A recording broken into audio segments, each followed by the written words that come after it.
near. They live among us, side by side. In day they live, in night they hide.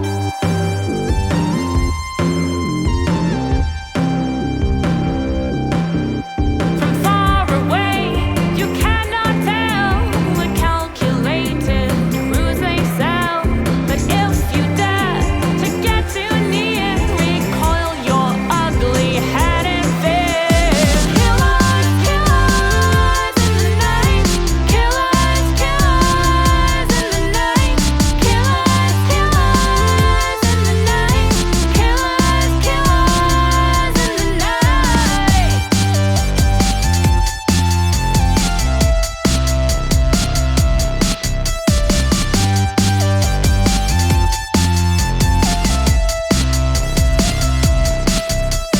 See the thoughts inside your head is information to be read. They'll be your lover, be your friend. Manipulation as it's said.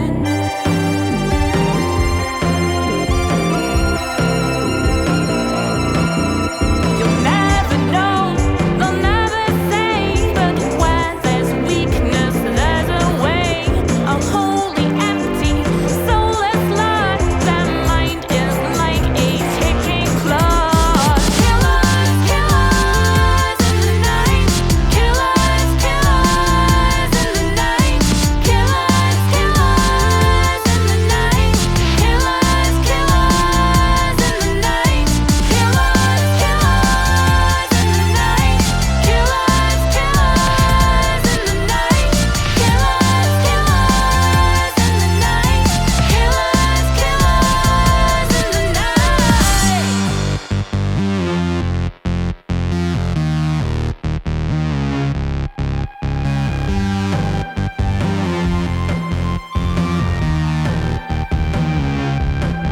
And whether you're aware or not, that mind is like a ticking clock. And whether you're prepared or not, that mind is like a ticking clock. And whether you are scared or not, that mind is like a ticking clock. A wholly empty, soulless lot. That mind is like a ticking clock. Killers, killers in the night. Killers, killers in the night. Killers, killers in the night. Killers, killers in the night. Killers, killers in the night. Killers, killers in the night. Killers, killers in the night. Killers, killers in the night. Right, here I am again. That was very, very good, wasn't it? I'm very much looking forward to meeting her and playing with her on the 30th of October in Toronto. Right, I'm going to play something from someone I'm playing with tomorrow now. Let me just get that ready. Sorry if you get to see the side of my face so much and everything. I think I might be a bit elongated actually looking at things when I was setting the frame size and everything. That's probably what happened. Anyway, you've saw the link to go get Spectral Eyes stuff. Go give us some money. Actually, no, yeah, okay, I'll go with a bit of Pink Diamond Revue. Go, go, go. So, yeah, that's what I'll go with now.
again. Right, okay, so what we got next? I think it's time we played some music from The Mother of Crows, don't you? I definitely do. So I will do that. This is Charlie from The Mother of Crows, video by motion by Tom. It's a few years old now, but still gives some flavour of what they get up to, I'm sure. But we've got an exciting new album coming out for then or something on Tuesday. The album launch. I don't know if the album's out then or not. Anyway, but anyway, let's play this track for you when I find it again. Where did I put it? Ah, yes, Charlie, The Mother of Crows. Right, okay, let's get that on.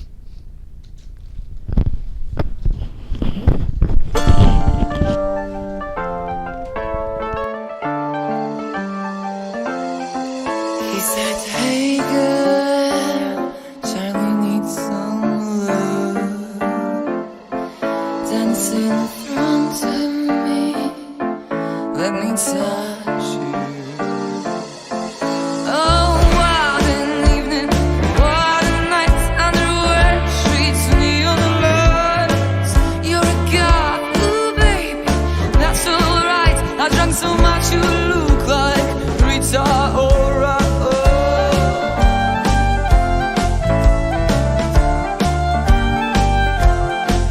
His skin is burning, his blazing gaze was captivating. So they hailed a taxi to perdition. Oh, what an evening, what a night, and you're such a lustful sight. You're a girl, but maybe that's alright. I took so much to look like Rita Ora.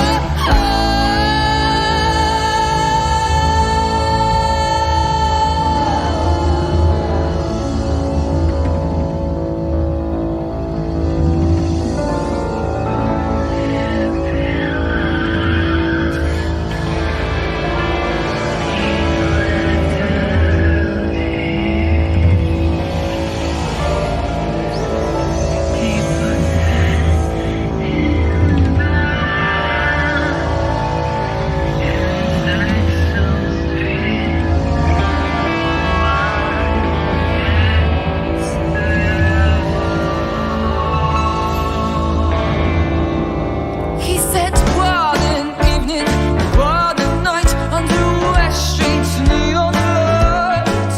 You're a girl, oh baby, that's alright. I drank so much you look like Rita Ora. What an evening, what a night, I seductively deprived. A former golf who sucked my spite. I thank you all, including Interflora.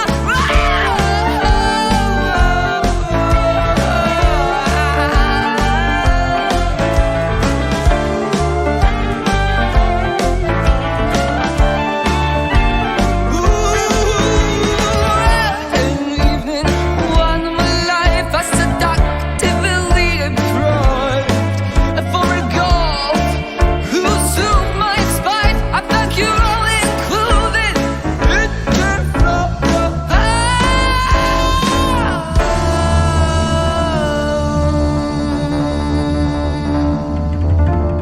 Right, welcome to Near Futurist TV, even though I'm not in very near futurist mode tonight. Sorry about that. Just thought, what luck haven't I done, so I thought I'd go natural for a change. Anyway, so yes, welcome Sylvia to the show. So, you're in Mother of Crows, you're that lovely, shy, retiring person at the back of the band that... No, that's not quite right, is it? Yeah, so you are a singer and I guess I do lots of other things. Do you contribute to lyrics and any other musical things? Yeah, I do a bunch of different things. I have been writing music for a really long time. I think I started when I was about 14, when I wrote my first poem, and it was disturbing to the point where they asked me if I was okay and if there was any problems at home.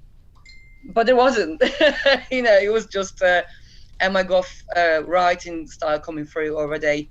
But I do dabble in other projects, but the Mother of Crows is my main baby. And that's what we're talking about here, anyway. That's what we are here for. Some people might know me from my attempt at impersonating Robert Plant. Which I'm doing In fact, a I don't good job actually of attempt to tonight, impersonate actually. him. I just shout Zeppelin songs at people, so it's far cry from impersonation, but that's what some people associate my face with. But anyway, since we're here to talk about Mother of Crows, you've got an album coming out and you're having a bit of a launch for it on Tuesday. Does it come out on the Tuesday, or is it a launch in advance of release? No, we are wanting to reward people who grab themselves a ticket for the album launch, and they will be the first ones to get their hands on the actual physical record. And we are not releasing the tracks digitally until the following week, because we want to sort of say thank you for coming to the launch, for getting a ticket, for buying our beautiful artwork, and lyric booklet, which we got told off for actually from the printing company. They said we've put so many pages in this booklet that they were struggling to put it into the jewel case. Well, they should find a way, you know. Well, squeeze it in, all right. We need all the lyrics in. You've got important words to impart on people, so you know it needs to be there, definitely. Oh yeah, I need to make sure that people realise that with it being a live album, that after a certain amount of heat, wine, and exhaustion, I don't know my own lyrics. How many of us actually do? Probably not many who actually do music. I'm forever forgetting mine half the time. You get away with it live, don't you? But then when someone's got the booklet in their hand, you're like, ah. And a lyric booklet is always a nice thing to have. I've got mine these days printed on the inside of a gatefold on my EP, but that wouldn't quite work for an album still. So what would you describe the Mother of Crows as a band? I mean, obviously this is old hat stuff, but you know, people might want to know. I always say that we are a progressive gothic folk.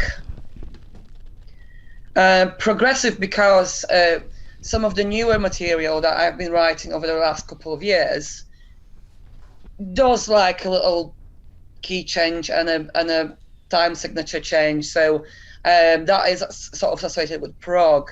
But with my Southern European background and the presence of clarinet and clarinet being the lead instrument in terms of riffs and licks, that lends itself to folk.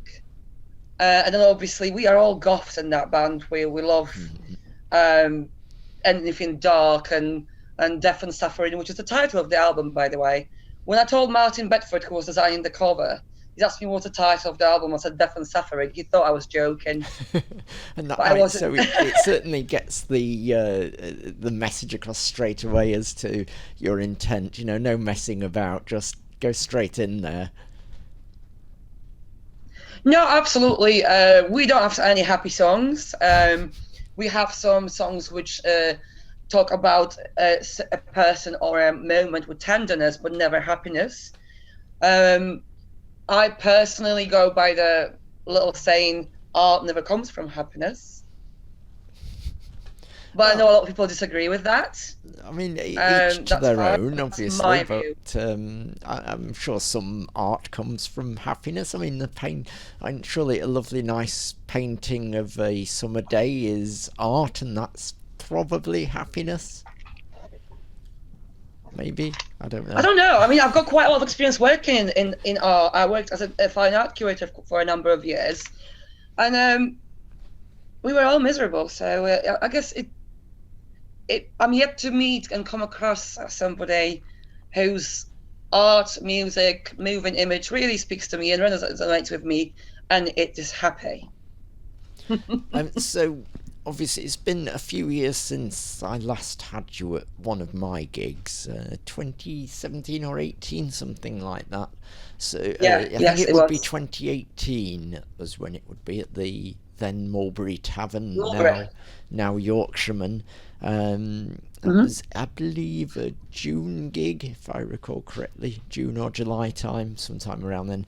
And the album, had you not done an album up to that point, or is this a second album? No. So No, this is our first ever sort of full-length release. We had a couple of singles out, but we had some movements within the lineup. Nothing dramatic, just the usual ends of relationships, etc. Yeah. So as happens. so that always ends up with one person leaving. I tend to refer that to our Fleetwood as a Fleetwood Mac phase of the Mother of Crows. And Stevie I Nicks didn't forever want to the just. role model. Oops, my You heard camera's about fallen. that thing? Because when I was studying music, we had this really awesome teacher who knew all these different random facts and told us that she used to inhale drugs through her backside, which was an unusual fact to share with his students, but nevertheless interesting. It's definitely interesting. It's certainly a fact you can bring up at parties and be the cool popular person. Yeah. So what's taken so long in getting the album together and getting it out there? Yeah, so basically what happened is that I didn't want to have just anybody in the band. I have tried a number of people who were great players, but they weren't right for the Mother of Crows. It's a kind of music that doesn't sit well with anyone, not with everybody. A lot of people enjoy listening to it, but playing it is a different ballgame altogether. It's a large assembly. It's 6 people, so you don't really have the opportunity, the space to really go shredded as a guitar player, or really go and do a crazy amount of drum fills, fast drum fills. Whilst it's all very sharing and scaring in the Mother of Crows. Everything sits in a certain particular point. So it took me a while to get the right people to rebuild the Mother of Crows and make it sound how I always wanted it to sound. So you're the boss. So then. It's definitely all. Yes. All the rest are just lackeys that you've recruited, and they're insignificant. I would Really, say that, it's all about you in the end.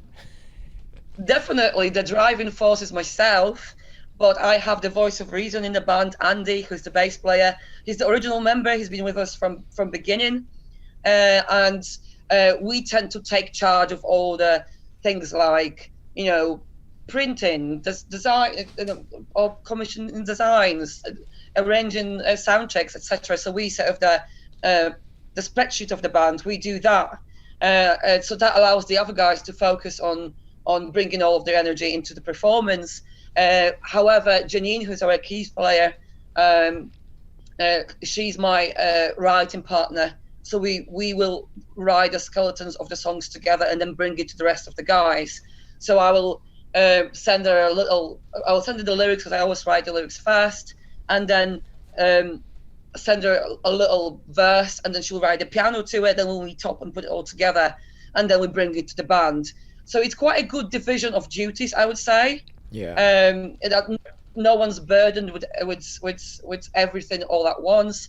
Carrie lives in Wales, so Wow. that obviously prevents her from taking on many admin and etc. But obviously, I mean, how much more committed could you be to the band to continue being in it, even though you live in a different country? Well, yes.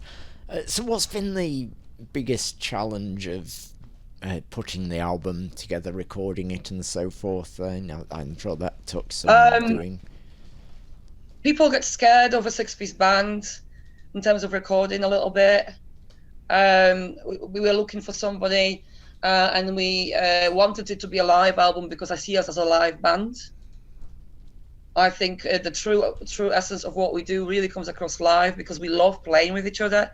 We enjoy, looking over at the other who was in the moment, and I wanted people to have a sample of that before we release a studio album. We've got 3 singles that will follow the album: studio recordings, pristine recordings, but I wanted them to have, if they were to turn up to, I don't know, Shakespeare's, and we're doing a gig, I wanted them to know what to expect. I want them to get the real thing and not the Yeah. polished, edited Yeah, you wanted product. something more immediate rather than something with all the rough edges smoothed off. You want to get that. And of course, I'm sure Vitality. every musician will relate to the extreme cost of putting anything out. Yes, very, very much. I mean, just 5 tracks on my EP and doing one myself, it still cost £1,000 or so to put that together, which I'm still not sure I've actually got money back from doing that like 3 years ago. But we begged, stole, and borrowed as much as we could. yeah, And we did use all local artists in terms of design. So we've got Martin Bedford, who designed the cover. He was the man behind the very first ever beautiful artwork of the Mother of Crows. He actually designed it before we met. And the cover is based off that design. And it's just with a couple of tweaks. And the insides of the album, we've got photography by an artist called Painter. She's actually from Texas, but she lives in the UK. And she came into the studio when we were recording, and she just became the wall and took loads and loads of photos, and we selected a number of them to be inside the album. And the innards of it, how I like to call it, were designed by Louis Reinhardt. He's awesome. He's from Barnsley. He has designed stuff for my other projects in past, and he's also awesomely talented. He does so many different commercial things, but I was very pleased to have him on board designing the insides. That was really cool as well. And I suppose that helped with keeping the cost down as well, because mate rate and all that. well, yes, that's definitely an advantage. I mean, I do my own design work, so that's definitely cheaper. So with the album, were there any tracks that were particularly tricky to get down? Were there any that you struggled a little to truly capture in the studio sort of situation? Yes, I think our newest song, "Sleep My Love," which Janine and I wrote when we both had COVID. So we were in isolation and we were very bored. So I was writing, sending her stuff. She was sending me stuff back. We actually wrote the whole thing over WhatsApp. So that song is one that will translate much better in a studio recording. It's got a lot of very delicate, whispery tones. Yeah. And that was difficult to put across in a room full, when we were all in there, and you don't have effects on your voice. It's just, it's like a gig. Yeah. So that was quite tricky to put across, but also we wrote the song and then we left it there stewing, and the band only got the song about 10 days before we recorded it. Wow. So it was there a bit of anything which sort of surprised you with the studio recording, that maybe did anything evolve into a different creature at all via the studio recording? I think we definitely came to a conclusion that one of us is not like the other, and we are currently on the lookout for a guitar player. Right. So how many tracks are there on the album? So there is 12 actual tracks, and upon the request of many people, there is a secret, not so secret track, which hasn't actually been recorded in the studio.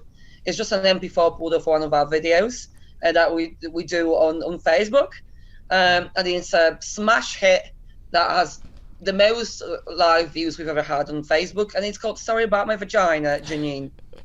What a lovely track that sounds to be. So and we actually did a little competition, and all people who hold tickets for the album launch will be entered into a draw, and one of them will be joining us on stage on the album launch to perform "Sorry About My Vagina" with us. Fabulous. Sean Morris has mentioned that he misses the Yakult bottles. Can you get Tash some, please? No, because she's got other stuff to present for you, Sean.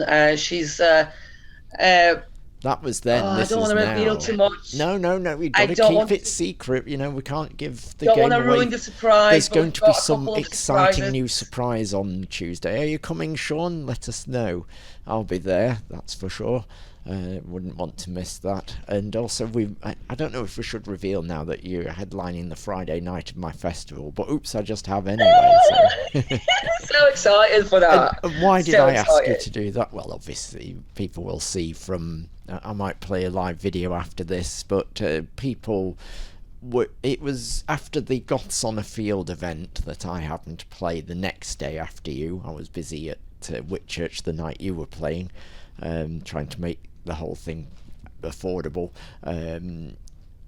Pretty much everything or anything anyone was saying after that festival was how amazing with Mother of Crows, and it was Awesome. my Facebook feed was absolutely buzzing with admiration for what you do. So obviously I thought similar audience, I've got to have them back, but it's been so long since I've had you around anyway. I thought it was about time anyway. It has been such a great experience for us, actually. We didn't know what to expect because we've never been to that event before. And when we was the first first arrived, one. we were absolutely mesmerised by the 70s style, brothely vibe dressing room. It was so cool. All the fabrics hanging off there. It was really, really awesome. And it just, I don't think I've ever had so many cheers towards Death and Suffering. Every time I said Death and Suffering, everybody just went, yeah! Well, that's what you get playing to a barn full of Goths on the Welsh border. Sean says he will be there on Tuesday, so we can look forward to his presence. That was a really exciting event, and we're looking forward to seeing what you've got to deliver. How would you say you've grown sort of or evolved at all as a band in like the last 4 years or so since you played for me? Oh, it's immensely, absolutely immensely. I think the Mother of Crows has grown from an idea that I had for a band, which I thought nobody would want to listen to, and me sort of like pulling out folk songs from my childhood and reworking them and putting them across with like a 2-3 piece band without a drummer, to me writing. We now have a sort of set list of practiced, I think, 20 songs, but we also have an outstanding catalogue of 68. We've got quite so a few tracks then. We have enough to put us on until we're old and can't do it anymore. But I think we've grown in a way that I know exactly what I wanted it to be. As of sort of this year, it was fluid until I got this lineup that I've got right now. I think having Tasha on drums and Janine on the keys really changed the way that I've looked at it. I think Janine's background as a piano teacher and how she creates those little textures in such a subtle way underneath quite aggressive vocal, and how good it feels to have that, and how empowering it is for it to be more or less a girl band. Sorry, Andy. Yeah. It's can just be an honorary great, girl, and I'm sure. it's just a joy. It's just such.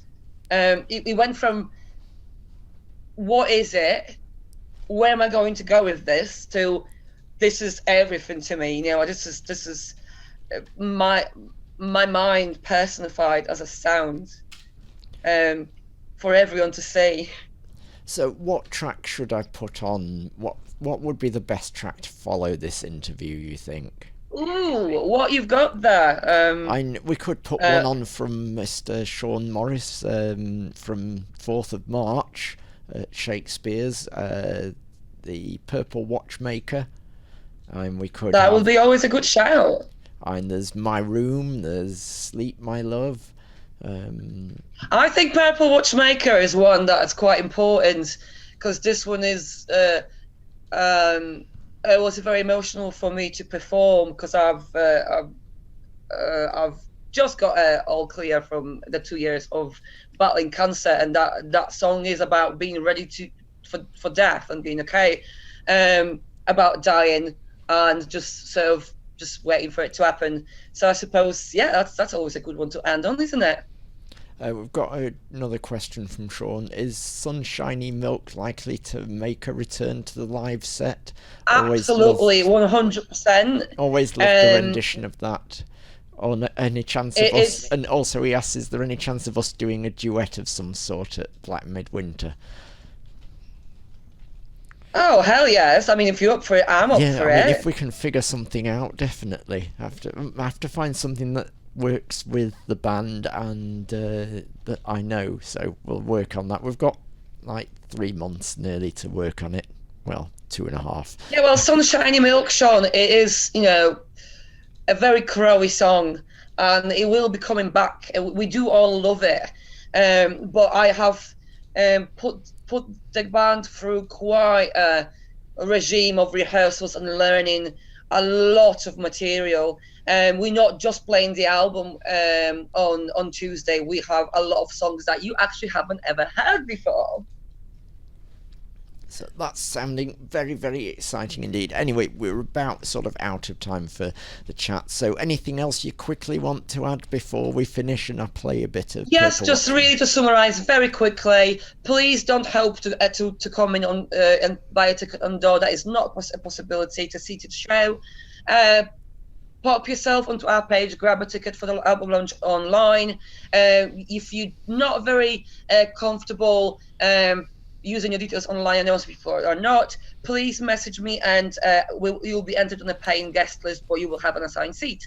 And that's sort of the dry, important part about the album launch. And apart from that, we are super excited to show you what we worked on. Okay, well, thank you very much for spending some time with me tonight. I'm really excited to see the show on Tuesdays, and I'll see you there, Sean and Doug Wilson. So thanks a lot, Sylvia, and all the best. Enjoy your evening. Bye, guys.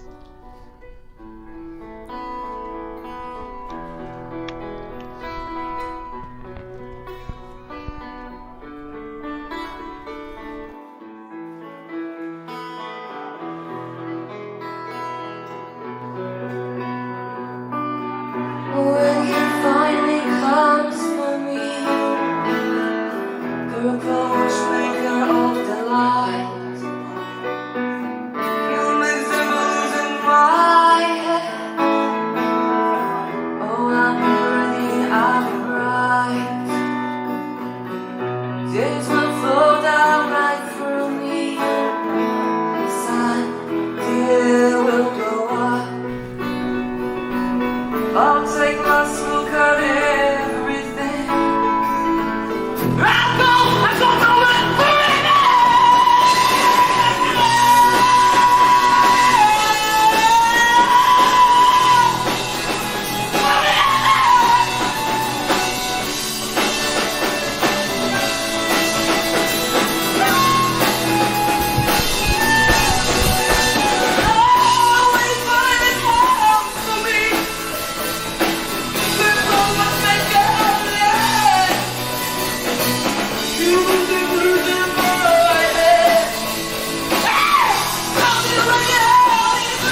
caught a little bit my surprise there by the end of it. That was very good, wasn't it? Lovely to have a chat with Sylvia there. Right, gonna move on quickly to a track from Krapka from Ukraine, in collaboration with Bjelle, I believe it is. Something like that. Anyway, not a pop song. War is not a pop song, is the general idea of it. Oops. I get up and brush my teeth, and then I get my cup of tea. I get up and brush my teeth, and then I get my cup of tea. And then it's air raid siren. It's getting late, I'm super tired. It's getting late, I feel expired.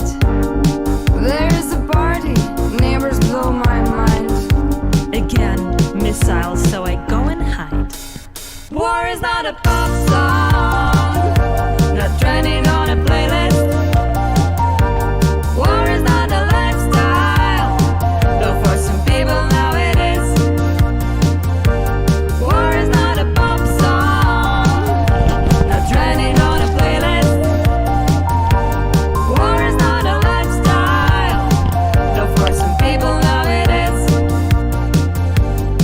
I can't imagine how you feel, but it's still happening, it's real. Are you okay? You're safe? Oh God, these questions do not help a lot. The news from the front is all I think about. Can't let myself give up and burn out. But thanks, it means so much that you care. Oh shit, it's air raid siren. Not fair! War is not a pop song, not trending on a playlist. War is not a lifestyle, though for some people now it is. War is not a pop song, not trending on a playlist. War is not a lifestyle, though for some people now it is. I fight, I cry, I cope, I try, I read, I send, I care, I spend, I learn, I feel, I try to heal, I run, I spin, I know we will win. War is not a pop song, not trending on a playlist. War is not a lifestyle, though for some people now it is. War is not a pop song, not trending on a playlist. War is not a lifestyle, though for some people now it is. Though for some people now it is. Now it is. So that was Krapka and Bjelle, or Bjelle, one of those. War is not a pop song. Krapka Coma, Ira Lobanik's group is on tour in the UK this month.